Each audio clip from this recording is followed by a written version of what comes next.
அது என்ன சொல்லி வச்ச மாதிரி திமுக காரங்க எல்லாருமே தமிழகத்தை தலைமுறை செய்து எங்கள் தலைவர் கலைஞர்னு சொல்லிட்டு சுத்துறீங்க. தமிழ்நாடு உங்க அப்பா விட்டு சுத்தா? பஸ் ஸ்டாண்டுக்கு கலைஞர் பேர் வைக்கிறீங்க, தெரு பேருக்கு கலைஞர் பேர் வைக்கிறீங்க, கலைஞருக்கு சிலை வைக்கிறீங்க. 1970களில் இந்தியாவோட தனிநபர் வருமானம் குறைஞ்சிக்கிட்டே போகுது. கல்வி, சுகாதாரம் மாதிரியான சில விஷயங்கள்லாம் ஏழை வாழங்களுக்கு சரியா போய் சேர்றது இல்ல.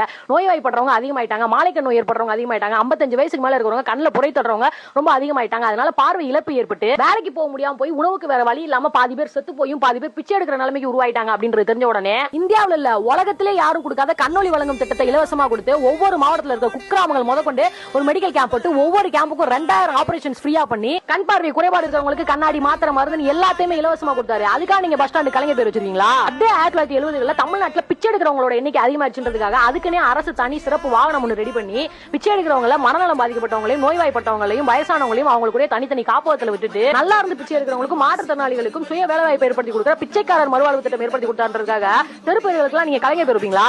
தமிழ்நாடு அரசியல் கலைஞர் பேரை தவிர்க்க முடியாதுன்றதை தாண்டி இந்தியாவோட அரசியலே கலைஞர் பேரை தவிர்க்க முடியாது. திருநங்கைகளுக்கு 3ஆம் பாலினம்ன்ற ஒரு அங்கீகாரத்தை கொடுத்தது கலைஞர் தான். மாநில திட்டக்குழுன்ற ஒரு விஷயத்தை ஏற்படுத்தி கொடுத்தது கலைஞர் தான். மாநில சுயாட்சி வாங்கி கொடுத்தது கலைஞர் தான். அப்படின்றதுக்காக நீங்க அவருக்கு சிலை வச்சிருவீங்களா? பெண்களுக்கு சொத்துரிமை ஏற்படுத்தி கொடுத்தாரு, மகளிர் சுய உதவிக்குழு ஏற்படுத்தி கொடுத்தாரு, திருநங்கைகளுக்கு நலவாரியம் ஏற்படுத்தி கொடுத்தாரு, குடிசை இல்லாத தமிழகம் வேணும்னு வீடு கட்டி கொடுத்தாரு. கலைஞர் காப்பீடு திட்டம் மூலமா 1.50 கோடி குடும்பங்களுக்கு தனியார் மருத்துவமனையும் அரசு மருத்துவமனையும் இலவச அறுவை சிகிச்சை பண்ணி வச்சாருன்றதுக்காகவும் சாலைகள்ல ஆதரவற்றவங்க இறந்து கிடந்தா அவங்களை தூக்கிட்டு போறதுக்கான இலவச அமரர் உறுதி ஏற்படுத்தி கொடுத்தாருன்றதுக்காகவும் ஐயா பெண் பிள்ளைகள் படிக்க வர்றதுக்கான சதவீதம் ரொம்ப குறைவா இருக்குன்றதுக்காக ஆரம்ப பள்ளியும் உயர்நிலை பள்ளியும் குறிப்பிட்ட தொலைவில் இருக்கணும்னு சொன்னாருன்றதுக்காகவும் பஸ் பாஸ் ஃப்ரீயா கொடுத்தாருன்றதுக்காகவும் சைக்கிள் ஃப்ரீயா கொடுத்தாருன்றதுக்காகவும் பெண் பிள்ளைகள் 5ஆம் பரீட்சை படிச்சா இவ்வளவு காசு, 10ஆம் பரீட்சை படிச்சா இவ்வளவு காசு, 12ஆம் பரீட்சை படிச்சா இவ்வளவு காசுன்னு ஊக்கத்தொகை கொடுத்து பெண்களோட உயர்கல்வி விகிதத்தை அதிகப்படுத்தினாருன்றதுக்காக நீங்க ஒரு பெரிய ஆளுன்னு சொல்வீங்களா? குடும்பத்துல முதல் பட்டதாரிக்கு ஒரு இடஒதுக்கீடு கொடுத்து அதுல நகரம் கிராமம் தனியா பிரிச்சு கிராமத்துல இருக்கிறவங்களுக்கு முன்னுரிமை கொடுத்து ப்ரொஃபஷனல் கோர்ஸான BA MBBS மாதிரியான படிப்புகளுக்கு நுழைவுத் தேர்வு ரத்து பண்ணி விட்டு எல்காட் டைட்டில் பார்க் மாதிரியான சில நிறுவனங்களை இங்க வர வச்சு அதுல வேலை வாங்க வச்சு கல்கட்டாம்பட்டியில இருக்கிறவன கலிபோர்னியா வரைக்கும் போய் வச்சாரு. அதுக்காக நீங்க ஒரு பெரிய ஆளுன்னு சொல்வீங்களா?